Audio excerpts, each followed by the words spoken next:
Hi guys, welcome back to my channel. So ngayong araw magpagluluto ako naman kayo ng gatang sitaw na may kalabasa. So tara na ba?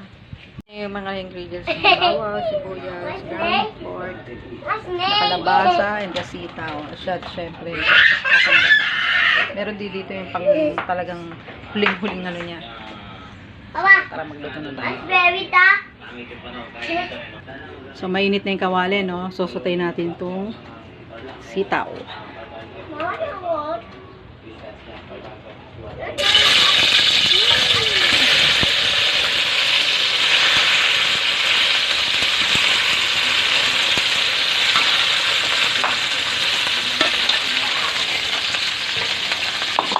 Para medyo crunch siya.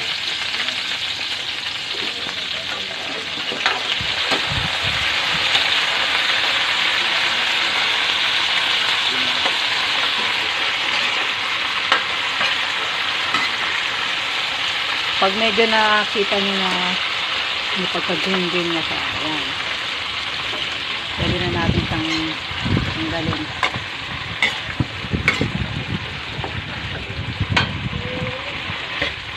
Medyo lakasan nyo rin yung apoy nyo para mabilis.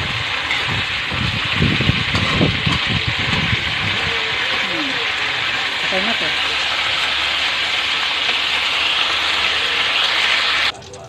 And then kalabasa naman.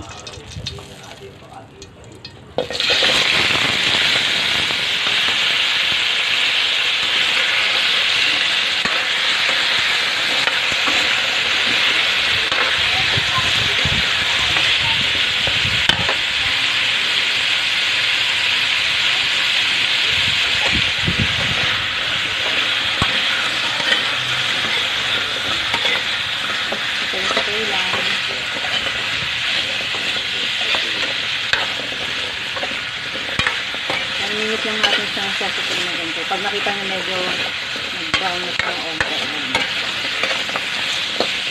So, of course, lakasan natin atin natin para medyo mabilis.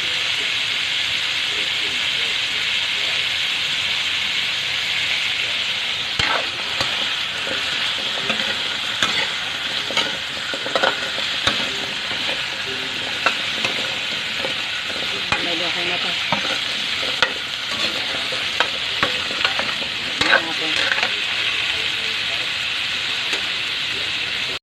So, same lang to kung saan tayo nagsatay ng mga gulay kanina. Dito rin tayo mag-iisa.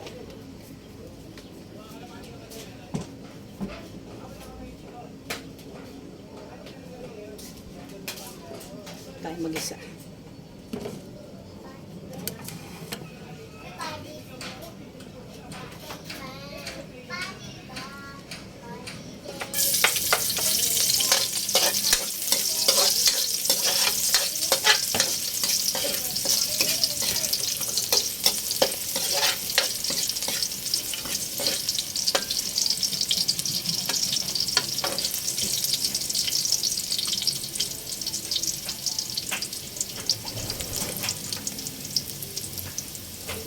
Pinalabag namin yung sibuyas.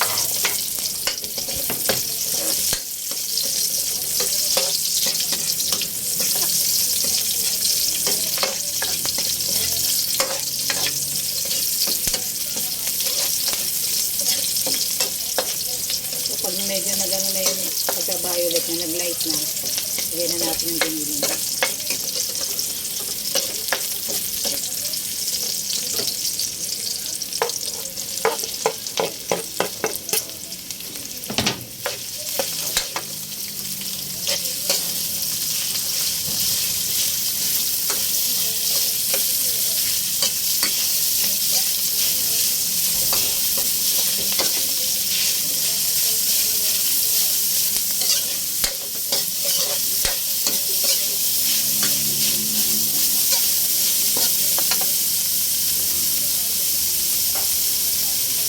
Malakas apoy ko, ha? Kaya mabilis na mag-init.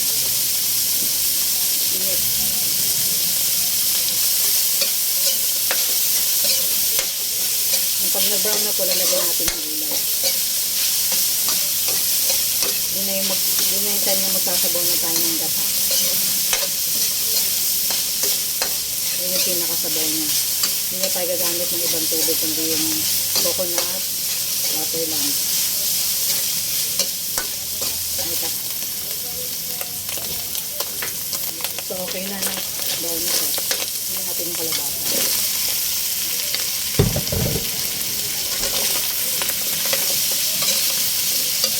Okay lang din. Actually, maraming pwedeng dekado dito. Mas okay din yung mga hele o yung maliliit na hipon. Kahit manok, kasi gawain nyo lang sa ng maliliit. Pero for now, ginamit ko is diniling ng baboy. So, even na siya, lagyan na natin yung sitaw. Lagyan ng kulay.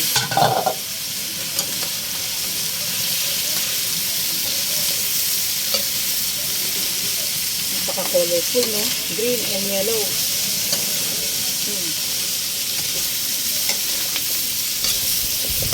Pag nahalo na sa natin ng chicken, yan. Lagyan na natin yung gata. Ito yung sabaw natin sa kanila para lumambot sila.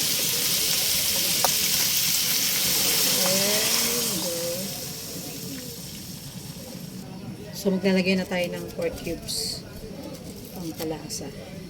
Para habang kumukulo siya, gaano na rin yung flavor niya sa pork cubes. Lagay na rin tayo ng black pepper.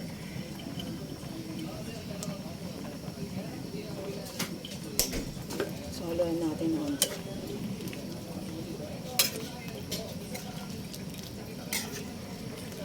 Silip-silipin lang natin siya kung malambot na.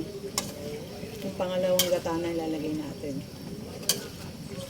Ito ay unang gata. Mamaya na natin to timplahan.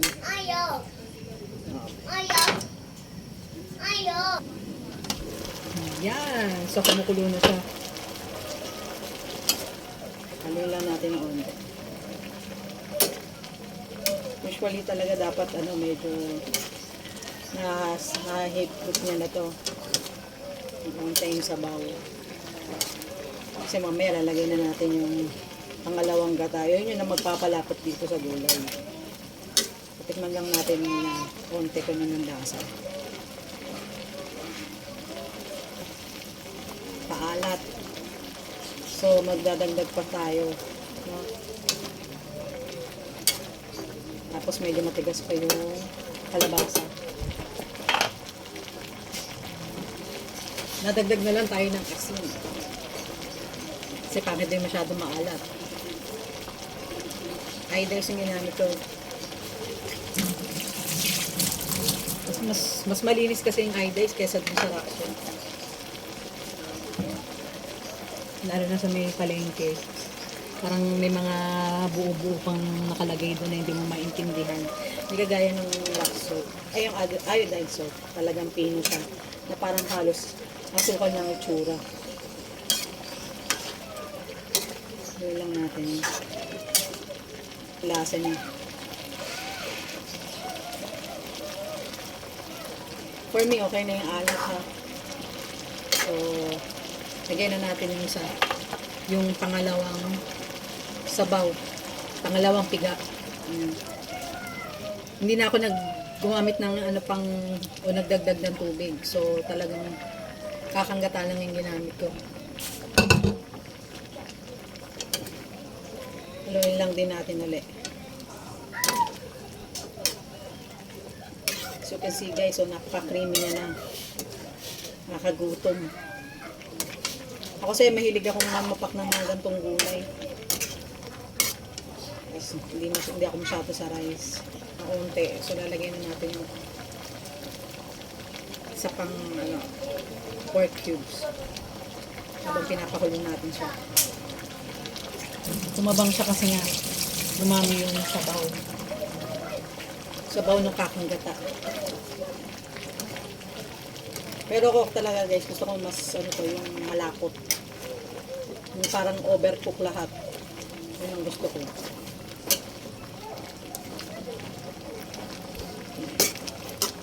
So, ayan lang natin siya, no? Na-absorb niya yung lasa.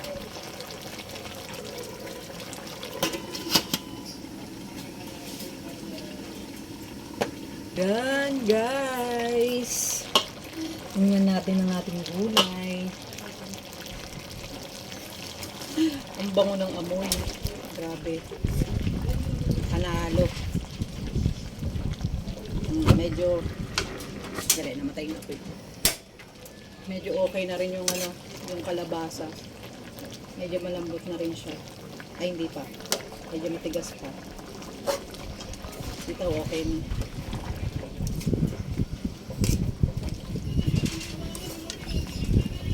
Ang ano na lang natin dito is yung gulay. Kailangan medyo malambot. Diba?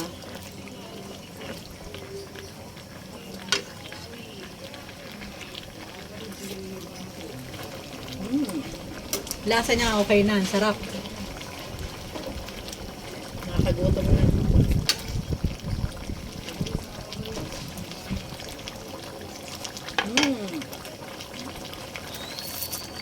Bagay, isang partner na masarap ng gulay ay isda. So, nagprito na ako ng galunggong kanina habang nagpe-prepare ng gulay. So, magandang match-match yan. Konti na lang to. Basta lumambot yung kalabasa at sitaw, okay na okay na. Goods na to para kumain ng tanghalian. Ito na rin yung sinahin namin. So, ito na lang talaga yung inaantay yung gulay.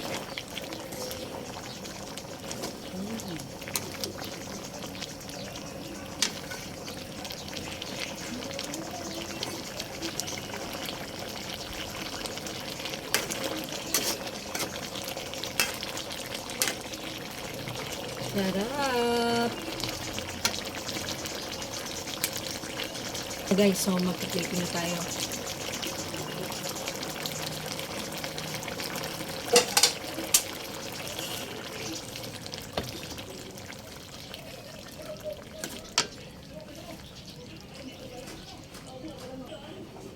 Yan na. So, matchy-matchy sila, no? Ito yung pritong galunggong. And then, this the sitaw with kalabasa. Nagkata. So, ang sarap, diba? Colorful. So, tapos na tayo magluto, no? So, don't forget to like, share, and subscribe.